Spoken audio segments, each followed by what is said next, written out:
Hi guys, magabit na pala ako para sa sinigang natin na pork sinigang. Chat. Yung karne natin, dahil nag-yelo pa siya, pinakuluan ko muna. Tapos, yung ilalagay ko naman na sangkap ay sibuyas, luya, yan, at saka siling haba, yung pang-spicy natin. Tapos, meron tayong ajinomoto, meron tayong magic sarap, meron tayong nor wheat. Tapos yung gulay natin, sitaw, at saka, kangkong. So yun lang. Ayan, kumain din sa kawali, lagay natin siya. Lagay na yung sibuyas at luya, saka yung siling haba.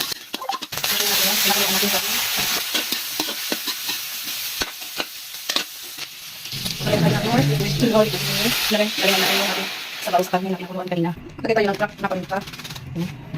So, lagay tayo ng iodized salt. Ajinomoto seasoning. Magic sarap seasoning. Kulog. Tingnan natin kung tama na yung lasa. Yan. Lagay natin yung ating sitaw at yung katawan ng kangkong. Sitaw at katawan ng kangkong. Lagyan natin yung ating nor sinigang na gabi. O sa gabi pala. Tapos yung ating dahon sa kangkong. Lagyan natin. Kapag nor sa gabi kasi, yung sinigang sa gabi, nalapot kami sa bawang kaya yun ang gagamitin. Tingnan natin guys. Ang sarap. Okay na guys. Ang sarap.